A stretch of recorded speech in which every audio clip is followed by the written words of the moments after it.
Hi guys, thanks for tuning this episode of Nick Egan Times. On this episode we have an awesome guest. We have Bobby Simmons, Stetsasonic, who is an internationally well-known American hip-hop group. Stetsasonic originated from Brooklyn, New York. Stetsasonic had 3 hits in the top 40 in the US Billboard charts. These songs included Sally, Talkin All That Jazz, and Float On. Stetsasonic was one of the first hip-hop acts and pioneers to perform with a full band and use live instrumentation in their recordings, paving way for future hip-hop bands such as The Roots. The band combined beatboxing, sampling, technology, and live band performance, incorporating R&B, jazz, dancehall, reggae, and rock into its sound. Stetsasonic is also considered one of the first acts that pioneered the jazz rap genre. Welcome and thanks for coming on my podcast, Bobby. Thank you so much, man. Glad to be aboard. Wow, that's good information right there. Thank you. How's it all been going over there? How's life? So far, everything is going pretty good. And, with the whole pandemic going on, we had to figure out a way to keep moving. We had an album to finish. So, thank God for technology. We was able to put together, this project, this album, to get it out there. We didn't want to wait, so we had to keep ourselves busy. So things is going pretty good over here. And we're opening up a bit, so we're moving slowly, but we're moving. Amazing. And I guess from the pandemic perspective, how has that affected you? You've obviously had to adapt it to the technology as well, as just you alluded to. Has that affected you any way personally or professionally? Well, I mean, the only way it affected any of us is that we weren't able to. Well, beside myself, everybody, we all live in different areas. Like Daddy-O's in Houston, Prince Paul is in Atlanta. I'm in New York. Delite is in New York. Wise is in Virginia. So we're all over the place. So we had to figure out a way how we can get the album done. I'm the only one who actually was in a 24-track studio during the pandemic, me and my engineer only. And, so it almost affected us. But again, we had to figure out a way how to navigate through it so that we can, continue to do what we had to do safely, of course. Yeah, for sure. All right, tell me about how Stetsasonic initially began and the journey from, obviously, I believe you guys all met in New York and you're from New York. Well, yeah, actually Stetsasonic originally was just the 2 members, which that was Daddy-O and Delite. They're actually the 2 members that formed this band.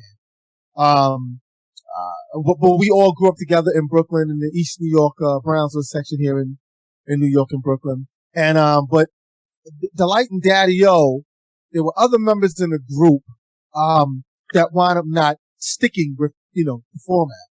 So what Daddy-O did was he started looking for pieces that was gonna, create this concept of an idea of, because we all were fans and still are fans of like Earth, Wind and Fire and Ohio Players and, some of the great bands of the 70s. And we wanted to create something like that in hip hop. So what Daddy-O did was he handpicked everybody in the group. A guy like Fuquan was handpicked because he grew up with us in the neighborhood in East New York. Prince Paul, we saw Prince Paul DJing at a block party in Long Island. And he was doing so good that Delite and Daddy-O was like, who's that kid? And, and at one moment, Prince Paul was scared because we looked like a gang of, coming after somebody. And we was like, no, man, we like what you're doing. We got this group and we want to know if you want to be a part of this group. So after seeing Paul was handpicked and also Wise was handpicked, for doing beatboxing and the mix machine. DBC actually was picked first. DBC was up in, upstate, keyboard player. And I actually was the last one to be recruited as, the drummer come in. So we all grew up together, but the group came together just being really handpicked by Daddy-O and Delite and knowing what we all had an idea of what we was going to put together of being the hip hop band. Let me make this clear. Delite he pinned that name, hip hop band. That name didn't exist in the 80s at all until Delite pinned it. So I just want to make that clear to everybody else that's been saying they're a hip hop band. They had no idea what that was until we pinned it. Wow, that's incredible. That is absolutely incredible. I guess what has given the longevity to Stetsasonic? Because you guys have been around for obviously such a long time. It's incredible the longevity you've had. Well, the longevity was us being friends and then being enemies. It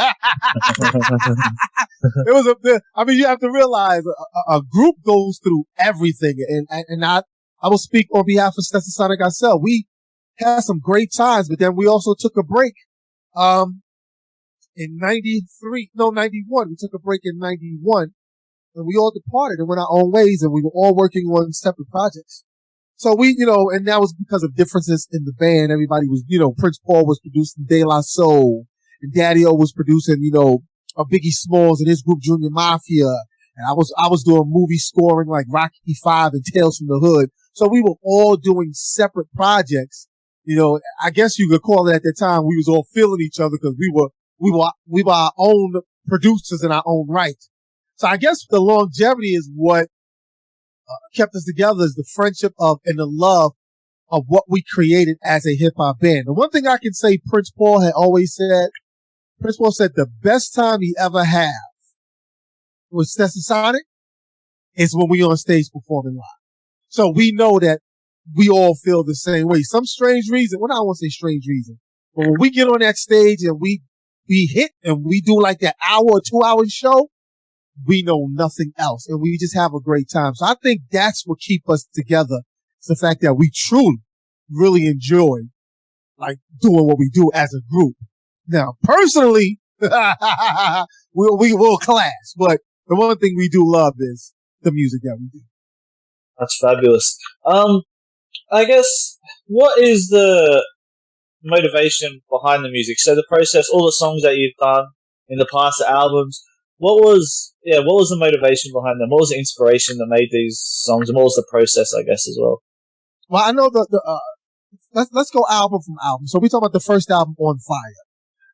The On Fire album was basically an introduction to let people know who we were. Right. Because in hip hop back then in the 80s, you basically had your MCs, your DJ, and then at the time, you saw slowly coming dancers dancing with the rappers. Well, we could dance, but we're not dancers. The one thing that we knew that we could do, everybody had a part in the group. Me as a drummer, DBC as a keyboard player, and Prince Paul as a DJ. So we became the band. We had to actually use the elements of what we had to create the music. And then Wise as a beatbox, who would do a lot of great percussion sounds to balance at what we were doing, the DJ, the keyboard player, and me as a drummer. And then you had your MCs. So that first album basically is the approval stamp. And even sonically, when you listen to it, we rarely did any sampling on that album. What you hear on that album is the stripped down version of a hip hop band. Just a live drummer, a DJ scratching, and a keyboard player playing bass lines or synth sounds. And then Wise doing beatbox on top of that.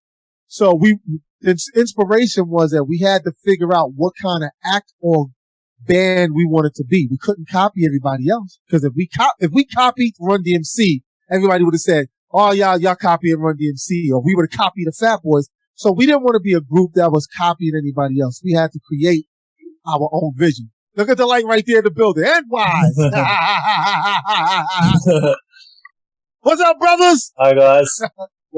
What up? Can you see me? Yeah, I am. Let's get it on. So let me introduce him to you. Right here on the bottom, what's that? On my left right hand side, under you, Egan, is the one and only MC Delite, and right under me on the right hand side is the human mix machine, percussionist and MC. Peace. Nice to meet you guys. What's up? And this is Stetsasonic. Yes, sir.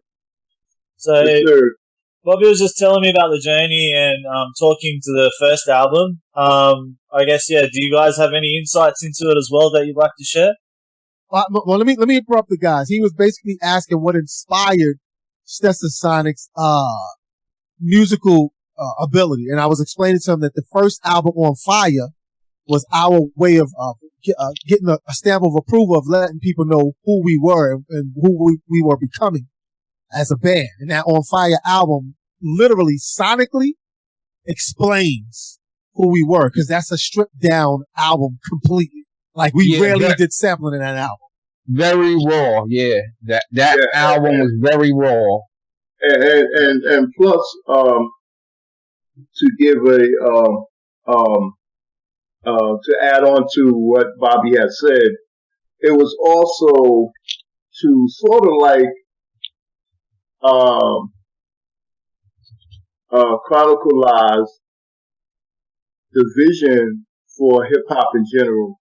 Songs like Forever My Beat, My Rhyme, they were more than just braggadocio rhymes. They were rhymes that idealized what hip hop meant and will mean to future people that will get involved, and the present people that were involved at that particular time. If you was to listen to the rhymes carefully, you see us lay out the format of the love of hip hop that we had then and that we still have now. The love of hip hop that exists with other artists as far as how they feel about my rhyme and how they feel about their beats. That's what the On Fire album is all about also. Incredible. And then I guess let's jump to the second album. Talk about that. In Full Gear. You know, Go ahead, Delite. Just kick it off, Delite. You know how you got the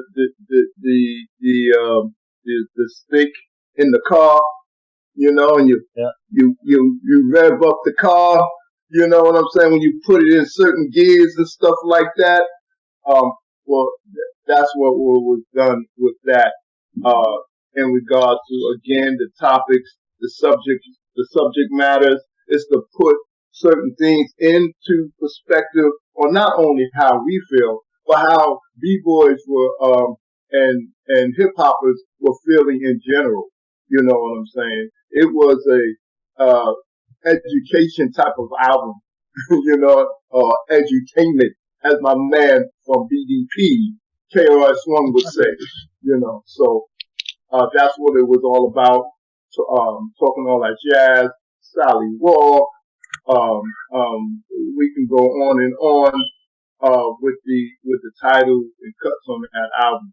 So, it was well planned of putting things into perspective of our feelings about hip hop in general.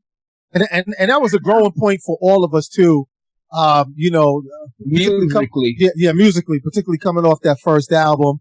And we were all of us in the band, in the group. We had love for every MC or artist that was putting out records back then, whether it was Just Ice, Big Daddy Kane, Biz Markie, Dougie Fresh, the Fat Boys, Run DMC, Public Enemy. We had love for all those cats. We were listening to what they were doing, and we wanted to make sure that we didn't get in their path, because back then, if you tried to sound or copy somebody else's style, you was really going to get called out, and your career really could be over. So we had to make sure we carved out a lane that nobody can copy from us, and we succeeded. Yeah, 100%. You basically created initially a whole genre. So yeah, like your type of music's just amazing and incredible that you've released. And then I guess falling into the third album, what about that? Talk about that. What you think, Wise? Whoa. Blood, Sweat, and No Tears. Whoa. Yeah, blood, Sweat, and No Tears. It's a good album and stuff. We definitely grew. Again, musically and stuff. On that album, I was doing a lot more rapping on it and stuff. Little by little, I was growing. You know what I'm saying? And to me, the album, I mean, it didn't get the play that it should have gotten, stuff like that, but, I felt it was a very good album. Yeah, so you want me, I'm sorry, Delite. So you want me, listen, I told him I was going to tell the truth. Like, you want the Stetsasonic story, I'm going to give you the Stetsasonic story. So the Blood, Sweat, and No Tears album, all of us, every member of us, Delite, You know, he had his production, Platinum Vibe Productions, and Wise was preparing for a solo album, and Daddy-O was already doing his solo album and doing stuff, and Prince Paul was already producing everywhere. And by the time we got to do that Blood, Sweat, and No Tears album, we were all over the place. Yeah. And however we put that album together, I even told Daddy-O this and told a couple of guys, I said, I don't even remember what the album sounded like. I would have to play it again to realize we did a good job. But during then, we didn't think, because it was like we were all over the place. And at that time, we was on the brink of, the band was disbanding at that time. Yeah, so, we was, just to add to it, Bobby, you know, there's a lot of things, at that particular time that was on my mind that made me even come up with the title Blood, Sweat. Usually they have blood, sweat, and blood, sweat, and tears after that band, after that group. But when I took that particular title and I said No Tears, it was a sounding of the horn that, you know, we have our love for the game, you know, and we're not going to cry about it. You know what I'm saying? Although we had a lot to whine about at that particular time, right? Because of, you know, pretty much the relationship with the label had sort of like deteriorated at that particular time. Yeah. Between us and Tommy Boy, and that is what I was feeling at that day and time, that the relationship had deteriorated. But we, you know, we're not going to cry about that. You know what I'm saying? We're just going to do this album. We're going to put our blood and our sweat, and we're going to do this, and then we're going to call it a day. And we ain't going to cry about it. We ain't going to cry about it. We're going to call it a day. So. Now you want to hear the secret to about that album? Let's forward what we talking about, Delite and Wise. We talking about what was that, 91? So we talking about almost 20 something years, 29, 28 years since that album was released. Man, we find more people liking that album than the others, and we're like, are you out your mind? You mean to tell me you listen to Blood, Sweat, and No Tears more than you listen to an Info Gear? But me and Daddy-O, we sat down the other day and we found all these, particularly young kids, finding a liking to that. Now, don't get me wrong, I'm not saying they're not supposed to like it, but a person like me who produced the album with the guys is a bit surprised, because I would think our greatest work was, you know, the first and the second album, but we proud that people found their way around to it. Yeah. And the thing about it at that time, whether, you know, young guys that knew it or not, I was done recording for Tommy. Oh, no, we knew. That's what I was explaining, Egan. I was like, yo, you want the Step story? Yeah. I was done. If you want the Stetsasonic story, we'll tell you. People don't know that, and that's why we chronicleize, within the first single, of this oncoming album called Here We Go Again, we made sure that people understanding that, you know, we the best thing that you ever lost, as we say. Yeah. You know what I'm saying? But we would have definitely been recording all the way through the time, because we knew who we were and what we basically had to offer. But we couldn't do it under those circumstances, the way in which things were going at that particular time. So Tommy Boy, they didn't know how to market us. You know what I'm saying? I mean, we're the original hip hop band. That's what we call ourselves and stuff like that. So Tommy Boy did not know how to market that. You know, I mean, they could have marketed us the same way they market De La Soul and everybody else. You know what I'm saying? Because we're still hip hop. You know, that doesn't change. You know, the only thing, we just go out with a live band and we also, do our music in the studio, with instruments and stuff. So, but it is what it is. Yeah, thanks. That's incredible story, obviously, and thank you for sharing. How did you guys get, I guess, re-engaged and formed then? So how did that transpire, that side of things? I'm sorry, say it again. I didn't hear you. I'm sorry. How did you guys reform again? So how did you, I guess, how did you get back to creating the music again and getting back in the game for it, I guess? Well, I mean, go ahead, Wise, go ahead. I would say, Bobby has a lot to do with it.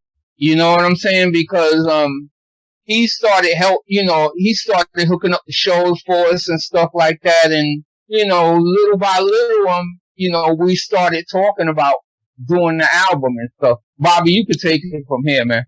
I mean, we've been coming in and out doing shows even during the mid '90s. People would call us and say, "Hey, how can I get Step back together?" We would do pop-up shows, in New York or certain places. So we were always gigging. I think our problem was that we were just having an issue with the record company, and we just had to wait that contract out before we decided that we was going to put out another record. We wound up looking at doing a deal back in '95 for an album, which never happened. But which people can find it though on vinyl. Those are like the Lost track. Y'all can get them. What is it called? People in your neighborhood. Y'all can find it. Yeah. Yeah.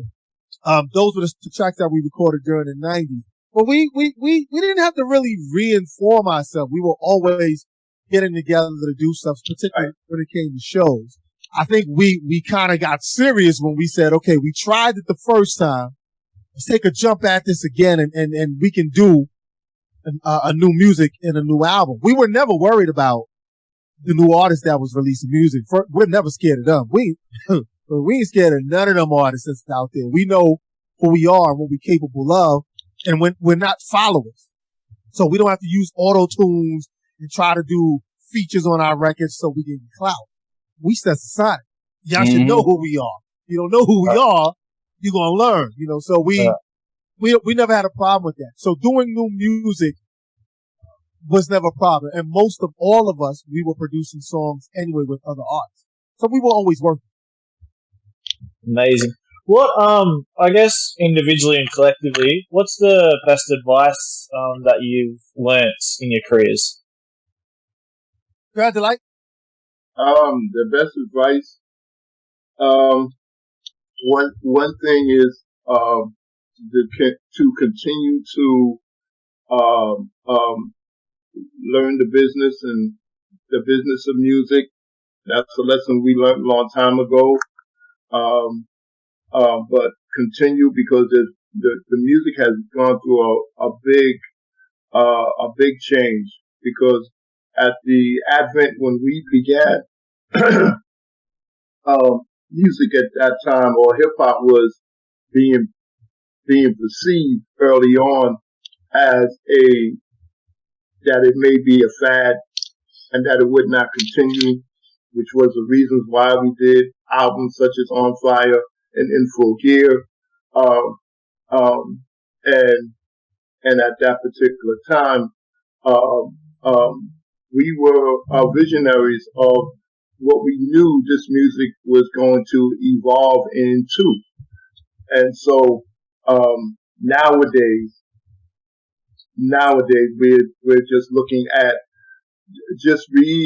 establishing again Stetsasonic style of sound, and we'll be putting out a lot of different types of sounds and directional music, in hope to inspire not only the younger people and the older people, but also some of our peers and stuff like that.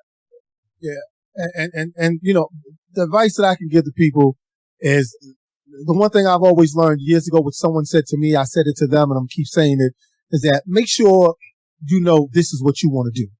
You know what I'm saying? Because the business really, when they say the belly of the beast, it really is.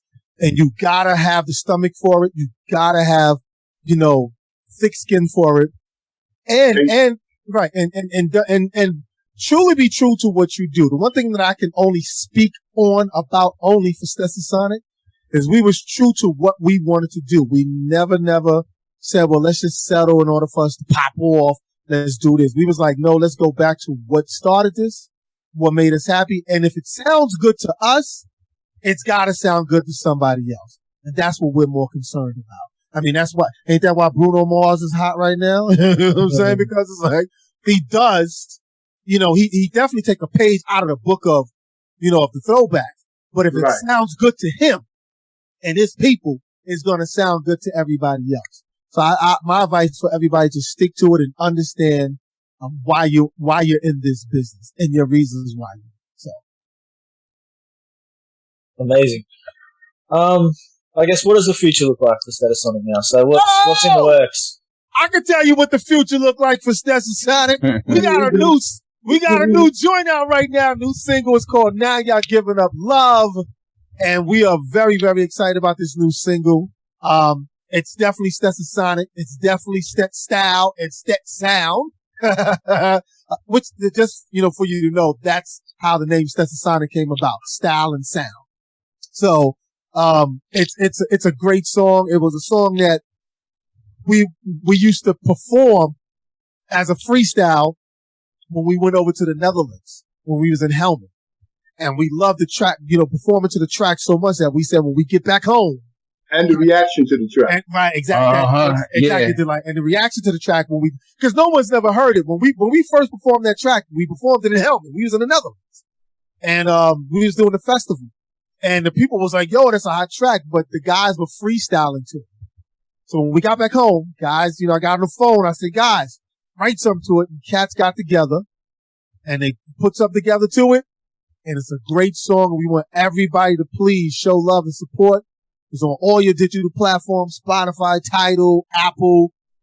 Go wherever you go. And we got vinyl too. We got special vinyl for people if they want to purchase, like a Ret 45 vinyl and stuff like that. So the future look good for Stetsasonic. We have an album that we're preparing for and another single, that's produced by Delite called Here We Go Again, which is going to be pretty big. So the future look good for Stetsasonic. We on it. And we might be, I'll keep it a secret for now, but we might be nominated for something, but we just have to wait to see. Wow, that's amazing.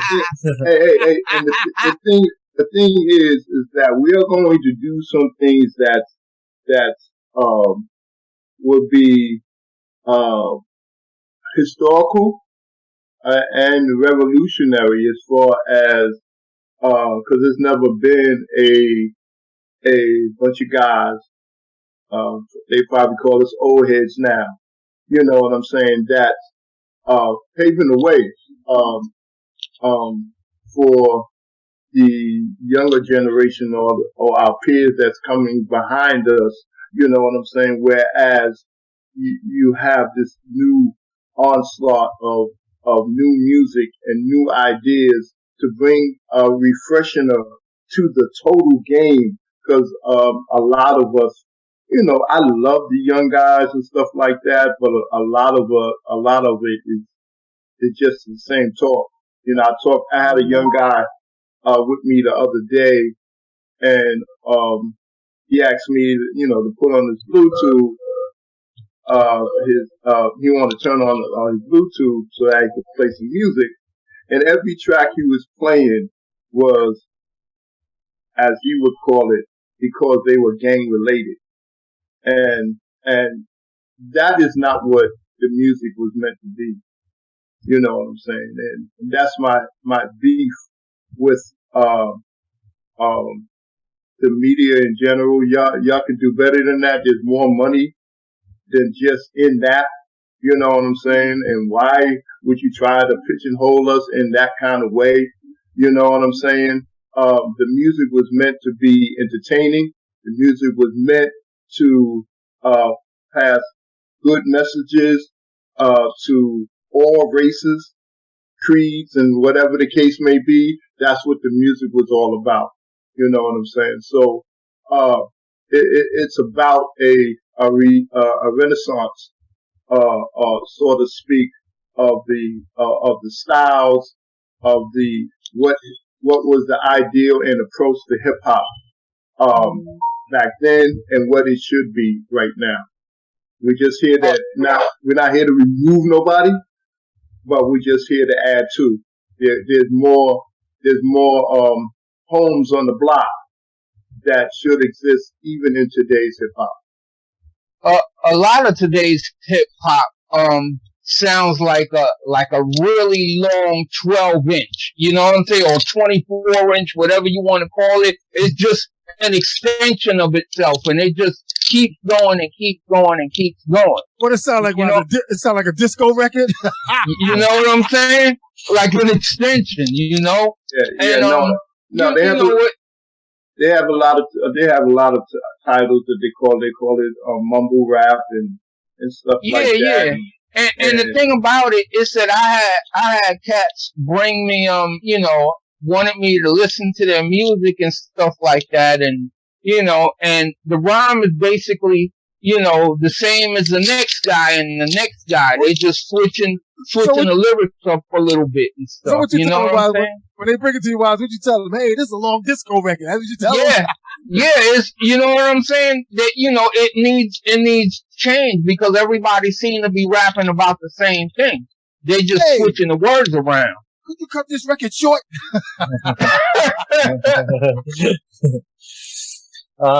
Thank you guys for sharing everything. I think it's incredible, your journey, everything you've done, your pioneers, your legends.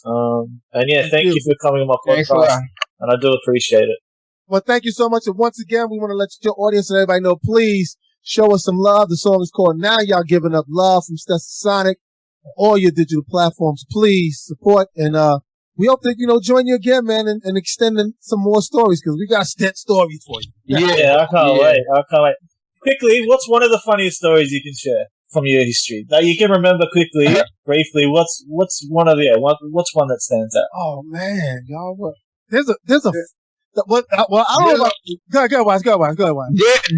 There's like a whole bunch of them. Remember Bobby the Drake, man? But I can see. Well, look, let me share two quick ones for you. It'll be very quick. Sure. The one funny one that I can remember is when we all was in Germany. Follow me, Wise and Delite. When we was in Germany, this was the tour we did with EPMD. It was the EPMD and Stetsasonic Info Gear tour. It's 1988 of October. We out in Germany, and back then they told us that those German audience, for their appreciation, they spit. Am I lying? Yep. They spit at you. No, you're not lying, but go ahead. Right. They spit at you, and we was like, "Yo, that ain't how we do it."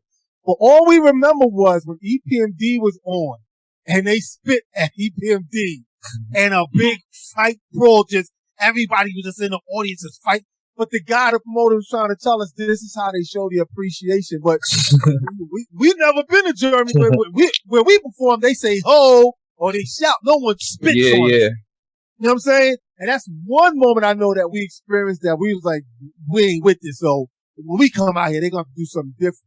The other funny experience is how we met Prince. When Prince came.